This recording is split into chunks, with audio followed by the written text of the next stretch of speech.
All right, so it's been a year now. You still living the dream?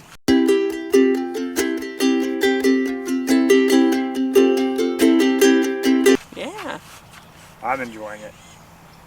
We've been doing this for a year now, so we kind of thought Elias said he's still living the dream, so that's good. At least he's enjoying it. So I don't know. I've really enjoyed this last year. We've had a lot of fun. We've experienced a lot of stuff, and so we thought we'd put together something for you guys to kind of show you, or tell you rather, and show you some of the things that we've learned, some of the most exciting things that we've done, and some of the most exciting places that we've been, and maybe some of the best campgrounds, maybe some of the not best campgrounds we've been to. And we'll definitely give some advice on the things that we've learned along the road, along the way of What to do, what to do and what not to do. Definitely a whole bunch of what not to do, because it's been a year, guys, and we're excited that y'all have been here for a year. So thank you for those of you that are subscribed. Those of you that are not, go ahead and hit that subscribe button down below so that you can follow along for the next year of our journey. If that's what we choose to do next. Yeah. You'll find out at the end what our plans are for the next year. Maybe tiny living. Maybe a mansion. Maybe A tent. Ooh, I actually thought about that. I thought, what if we did a tent and a van? Comment down below if you think that's a good idea. Alright, so how many states have we been to in the past year? So here's the thing. My count, I count 7, because I don't count North Carolina as a state, because that's where we started. That's where we were living. That's where the bricks and sticks was at. So I don't count North Carolina. So if we don't count North Carolina, 7. Do you count North Carolina? So we've been to North Carolina, South Carolina, Virginia, Kentucky, Tennessee, Georgia, Florida, Alabama. So we're in this big old cluster of South and East. We've been hanging out on the East Coast. The Rona definitely threw a wrench in all of our plans. For those of you that have followed along, you know our original plan, we started out in Banner Elk, North Carolina, and our original plan was to leave there like June, July-ish, and head north. Well, then Rona hit, and we were in we were in Banner Elk, North Carolina until what, August? End of July, yeah. And then we went to your parents' house, which was still in North Carolina. And then because of everything going on, states shutting down, campgrounds shutting down, we just kind of stayed a little bit further south than we wanted to. So we didn't get to cover nearly as much as we wanted to, but we still had a lot of fun, I think. Yeah, so for 6 months we sat still, and then so for 6 months we went to a bunch of states on the south and southeast, or the coast. So we've been doing a lot more of the touristy stuff because that's what the East Coast seems to be. And it's been fun. It has. I am looking forward to the West, though. If you, again, I'm from out west. I'm from Wyoming, so I cannot wait to show Heather and Elias places like Utah and Wyoming and Montana. That's what I'm excited for. So how many campgrounds have we stayed at in the past year? Ooh, let's see. North Carolina, there was 1. South Carolina, there was 1. Kentucky, there was 2. Virginia, there was 1. You're supposed to know this answer already. Tennessee, there was 10. 1. There were 10. I was getting there. You guys are going to be watching for an hour. So we stayed at 10 different campgrounds. Which one was your favorite? My favorite is still going to be Grandfather, and I think Grandfather is going to be my favorite for a long time. Not because there weren't any other great campgrounds, but because when we started this, we started during the coronavirus outbreak, and that was kind of our safe place. So for me, I look at it as we've been to some amazing campgrounds, but Grandfather has that soft spot in my heart just because of how we were treated when we were there during this outbreak. What about you? Yeah, I mean, I definitely loved it there, and I loved feeling at home there. I was really sad to leave, really, really sad, because it became our home. But my favorite is the Red Gate Farms in Savannah. I can't stop thinking It was a about beautiful it. campground. So, and the thing is, the spots itself, the sites weren't anything special. We literally just had a space with one, maybe two palm trees, and that was it. There was nothing special about it, but it was the grounds. It was wonderful. It was getting. No, this is what it was, guys. It was getting to walk down and see the baby goat every day. Well, you had to see goats, you had horses, you had a pond. It's just a really, really pretty, and there was stuff to do on the actual campground, and that's what I liked. It didn't even matter about the the site itself. So that was my favorite. No, and like I said, guys, there was a ton of great campgrounds we stayed at, and there were several that I really, really, really, really liked. But like I said, grandfather's got to have that soft spot in my heart. Alright, so let's talk about some of the things that we have learned and some of the advice we have to give after a year of living in a 29-foot travel trailer. As you see, we're still together. True. We're still happy. You don't see the dogs in the videos. They're still alive, though. Yeah, that has been a little rough, not going to lie. It's been a lot of adjusting because Maynard can't go around other dogs because he got beat up a couple years ago. But so that makes it harder for him to get out as much as we want him to. Yeah. So they're inside a lot, and it's smaller. It's smaller quarters. So now that we have a kid running around in there and two huge dogs, it's still a year later adjusting, but they are doing well. They are. They're doing well, and they're starting to get better gradually. So some things we have learned. I think one of the big things is our trailer. Our trailer is not a 4 seasons rated trailer, and you see that in a lot of newer trailers. They're 4 season rated, which is great. And ours does fine in the cold, but we get a ton of condensation. And I think even the 4 season ones do. Yeah, I think anyone's going to. Too. So condensation is just something that you're going to battle. I actually had one of the owners at Campground tell me one time, well, condensation, that's a sign that your heat's working right, because it's a byproduct of a propane furnace. So condensation has been a real battle for us, because the thing with condensation, guys, if you don't clean it up, guess what it turns into? Mildew and mold, which is a lot of fun in a travel trailer. So what have we done what has been that one thing that we found that's like, that moment for condensation? Well, we tried the dehumidifier, and we learned that you have to have a big one for it to make a big difference, and we can't fit that. So we do have a small one in our storage, in the little storage spot, which has been great. Yeah. But Kenny came up with this really cool idea. So when I was doing the cloth diapers for Elias, we had the flour sack towels for his liners, and Kenny decided that he was going to roll them up and put them into the window tracks. So here's the thing, guys. Those flour sack liners, the reason that moms around the world use these for cloth diapering is they are extremely absorbent. And so if you take those flour sack cloths, roll them up to where they fit in that track, you will be amazed the amount of moisture they will draw. And it keeps you from having that water standing in the track, keeps you from having that mildew buildup from the moisture just sitting there. So that has been like my light bulb moment for condensation. Yeah. So, well, while we're talking about weather, what have we learned about the weather? Watch the weather. Because, and here's the thing, guys. Our trailer has one of the old style awnings. So we have to be a little bit more careful with our awning, but even with the newer electric awnings that have the wind fail-safe, where they're supposed to collapse when the wind gets too high. Guys, if it is windy, and I would say if it's more than 10 miles an hour, take your awning down. You would be amazed the amount of awnings we've seen in the last year that have ended up on the other side of the person's trailer. Luckily, not ours. Not ours, but we've seen some expensive brand new trailers have it happen. We've seen some old trailers have it happen. And Kenny actually ties ours down, so it helps a little bit more. We go up a little higher. We take chances. We took it down the other night when it got to 14. Yeah. But it gives you a little more stability. It gives you a little more stability. And honestly, guys, if you haven't looked at the price of those awnings, they're not cheap, so you don't want to have to replace it.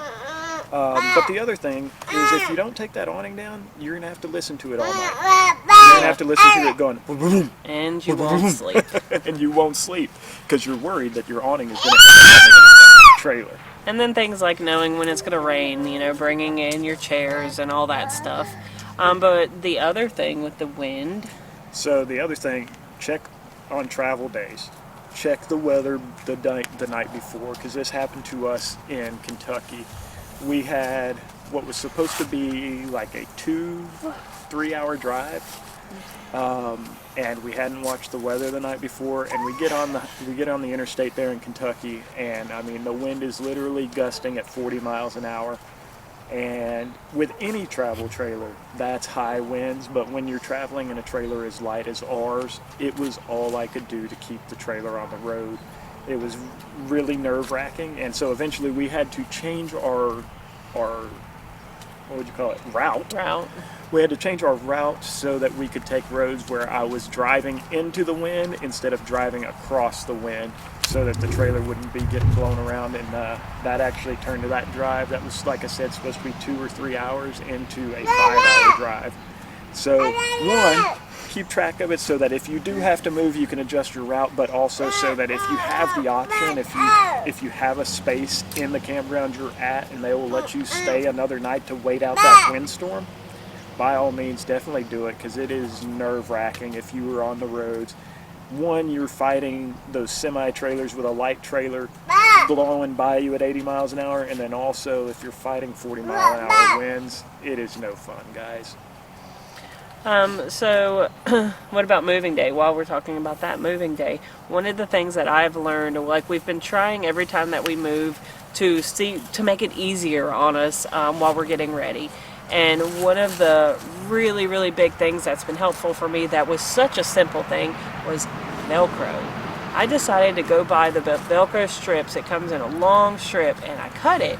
And I Velcroed a lot of our stuff to the shelf we made it's more on the floor. Well, because what it is it's where it's... Oh, you okay? Bub down. You're okay. You're okay, Use your Bub. cane. Life is real, guys. So anyhow, guys, what it is we have a shelf that goes up over what would be the fender well of our trailer, and so we store a lot of stuff on there. We put storage boxes up there. So I Velcroed all of those. I Velcroed the heater to the floor. I Velcroed one of our actual furniture pieces. I Velcroed that to the floor and to the wall. So that whole section that used to take up half of his room when I was putting it away stays. Yeah. So Velcro is amazing. I wouldn't use it on everything and trust everything, but it's really helpful to keep things where they need to be. And that heater that you're talking about, that's been a lifesaver. The heater that we have a little electronic heater that is safe. It's one of those safe touch heaters, but so Elias can't touch it and burn himself. It's just a little space heater. That thing has saved us so much money on propane by offsetting the thermostat on the propane furnace. And it saved us a lot of times when we wake up in the middle of the night or whatever, and the propane has run out of propane because somebody forgot to check it. Yeah, because that's my job.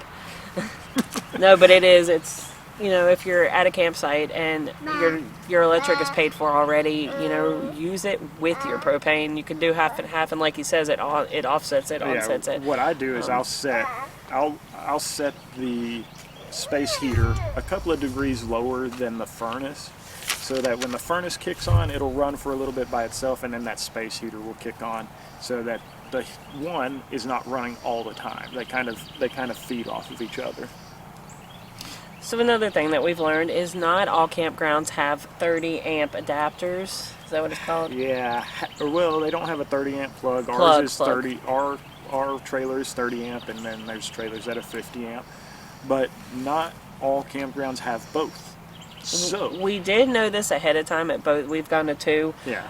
yeah, too. We knew this ahead of time because I read reviews. That's something else, just to kind of go off topic real quick, is read reviews on the campgrounds and don't just go base it on the reviews. Right. Base it on the responses that the owner is giving. And that's what I told the owner of this place that we're at right now, is that we didn't care about what the people were saying bad about it. We cared about his responses, and his responses were awesome. Yeah.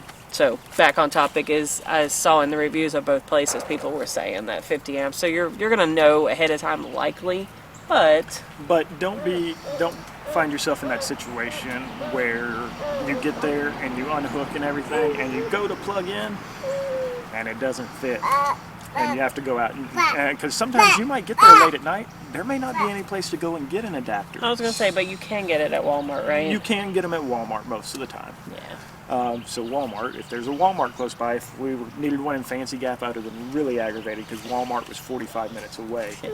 But just to be on the safe side, guys, have an adapter. Have a 30 amp adapter. Have a 50 amp adapter. We've got twist lock adapters because when we go to her parents' house, we plug into a 50 amp twist lock that we have to neck down to a 30 amp.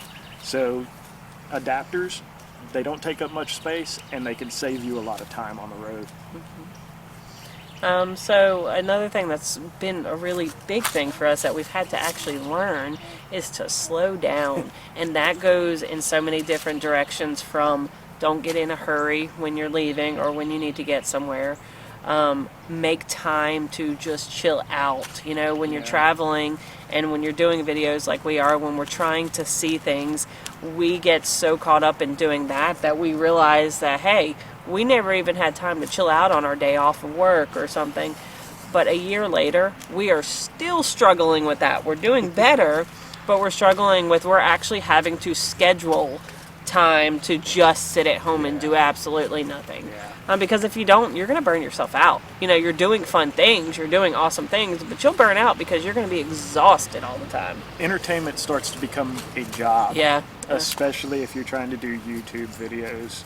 It becomes a job and you start losing the fun in things. And so sometimes you just got to take a day off from taking a day off. And I mean, we don't really take days off, it seems like.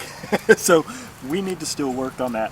But one thing Heather mentioned there was taking our time and not getting in a rush with things. And what that really boiled down to for us was not getting in a rush when we leave a place. And not because we've left stuff behind and had to turn around, but guys, we left Fancy Gap, Virginia, and this was a campground. I'm not going to tell you guys the campground. We really wanted to be out of there. We wanted to be out of there before anybody woke up. We did not want to see these people again. So we woke up at like 5 o'clock that morning. I had the truck already hooked up so that we could hit the road as early as possible. It's still dark out, and we are right on the Blue Ridge Parkway. If you have never been on the Blue Ridge Parkway, guys, fog is a major factor up there. No matter what, always. and so you can see in the picture, we hit the road. I could not see the lines on the road, guys. I was literally hanging my head out the window trying to see the lines on the road. I couldn't see them, and we had to pull off at this pull-off and wait for the sun to come up, all because we wanted to get in a hurry, get out of there as quick as we could, and get to the next campground. So that's another big thing that we learned, and that was literally our first time leaving a campground. Well, and that was learning by mistake, the beginning of all of this. Yeah, and so, like I said, guys, one, watch the weather so that you know if you're going to be fogged in and you can't get an early start, and two, don't get in a hurry. And if you wake up and it's dark still and you see there's a lot of fog, go back inside.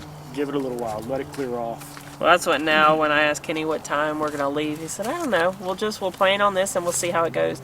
And I like how he's like that. You know, his thing is always, that's why we are living the life we are. We can do whatever we want when something happens. And I have to keep reminding myself that. So I'm thankful for him to always say that. I thrive in chaos. I don't. Out of everywhere we've been, what would your favorite state be? Favorite state so far, which, like I said, we've only hit the east, so I know I'm going to be changing it. But surprisingly, it's Kentucky, guys. Kentucky. And I know that sounds so weird for me especially, but man, if you have never been to Kentucky, it's worth at least driving through, guys. it is beautiful. And some of the most beautiful sunsets you will ever see are in Kentucky. Yeah. So we both agree Kentucky is our favorite? Yeah, Kentucky's been my favorite, definitely. Yeah. So in the past year, have you had to fix anything at all? Like, you haven't, right? You better be ready to fix stuff. You better be ready. So just remember that these aren't made to live in. They're not made to live in, especially if you're in one like ours. It's a 2006. Remember, guys, some of our first videos are of me fixing it, and that you may have some repair bills along the way if you choose not to do them yourself. But also remember that you're going to be doing the same thing in a house. True. And in a trailer, it's going to be a lot smaller of an area. And what did you just tell somebody the other day about the heater? So I had to replace the main board on our furnace a couple of months ago. And Heather had mentioned whenever I was doing this, she's like, it seems like you were always working on something. And I said, well, that's true. I said, but you'd be doing the same thing in a house. And I said, the thing about this is, that circuit board I just replaced, it was $100. If I was doing it on a house, I don't even want to think about how much it would have been. But a lot of it's been like just wear and tear stuff and remodeling. Something else we have learned, not all campgrounds are the same. And what I mean by this, guys, is sometimes when they design these campsites, they don't think about where your sewer hookup is. So make sure you've got plenty of poop hose.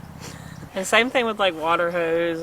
You could have a longer one than you think you're going to need. The electric itself is pretty long, right? Well, our electric cord's pretty long, but we still have another 30-foot extension for when we need it. Plan on what you're willing to drive, how far you're willing to drive. So what is about what you're comfortable with? I don't like to drive more than 4 or 5 hours a day. We haven't done like the boondocking or stopping in parking lots or any of that stuff yet. I'm sure once we start getting west we will. So that's something to think about too. If you have a long trip and you don't want to stop at campgrounds, you can just stop to sleep. You can just stop for a little while to chill. And those kind of things are helpful for that. Yeah. So, all right, so length of stay. How long do you like to stay somewhere? Well, it really depends. It depends on where we're going, what there is to do, how far things are. So we've stayed, the shortest stay we've ever been is what, 2 days? 2 days. We've done a lot of 1 weeks. We did 1 3 weeks, and we've done quite a few a month. Yeah. And I know that's a big difference, but the month, the thing I really like about that is they give you a really big discount. It's not like $20. It's a huge discount for staying somewhere for a month. So that's one of the reasons we've done that. Right. What do you like about the staying for a month somewhere? Staying for the month, it gives you plenty of time to explore what the area has to offer. Because here's the thing, guys, we're not doing this just to put stickers on the trailer. We want to see what a place has to offer, and so when we go to a place, we start making plans before and even while we're there. We're making plans on things that we want to see, want to do, and want to show you guys. So a month gives us plenty of time to do that. Yeah, it gives us time to, like we said earlier, to just chill out too and enjoy being wherever we're at. We can take a day off, and not do anything, and it's okay. So, I don't know, the week's been okay when there's not a whole lot or expensive places. The 2 really expensive places we stayed for a week, and that was perfect because we couldn't afford a month there, and we couldn't have afforded to be there a month. In that area for a month. Yeah. Wow. Yeah, we about went broke in Pigeon Forge in the matter of a week. But it was nice too, you pay that week up front and then you have this much money, you spend it and you leave and you go stay somewhere for a month and catch back up. Yeah. Some people that we follow they're traveling fast, really fast. I don't want to go that fast, but some can and some do, and that's fine. So just try to figure out, ahead of time what you're comfortable with. Yep. So, question of the hour. Favorite thing you have done so far? I don't know. I would say the Ark Encounter I absolutely loved. If you haven't seen that video, I'll link it up there that you got to check that out. It's amazing. Petting the kangaroos, that was great. Petting a kangaroo. Yeah, several kangaroos. I'll link that one up there too. And Savannah wasn't exactly what I had thought it would be. It wasn't all that I had hoped for in itself, But I did love Savannah. I Yeah. love the little, like, southern charm and the Spanish moss. Historic downtown Savannah is beautiful, and it's worth seeing. Yeah. So there's been a lot of great things, but I think those would be my favorite. So yours was the kangaroo? Mine was definitely kangaroos, guys. I loved the Ark encounter. One thing that I did mention, and this is something I fell into at the Ark encounter and the Creation Museum, guys.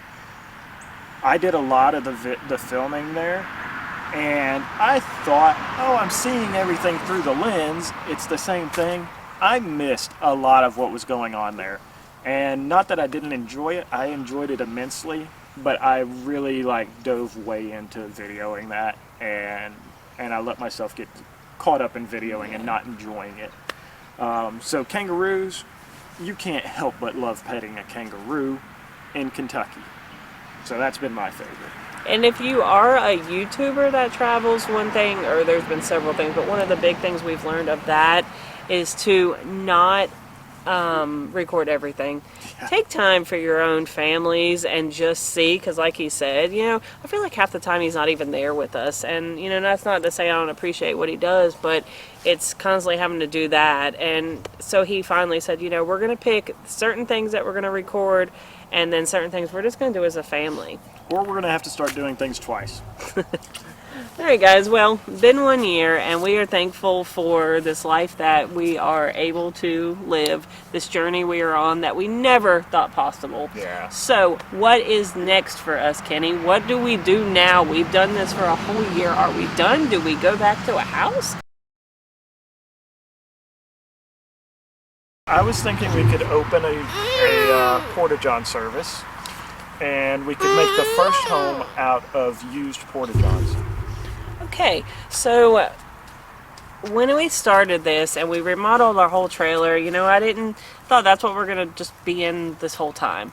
Well, as I mentioned earlier, we've got 2 big dogs. We have a kid that is now walking and is trying to run, and it's the walls. Has a lot of toys. Yeah. The walls are slowly closing in. Could I still do it in there? Yes, I could. Do I want to if I don't have to? Maybe a little bit bigger.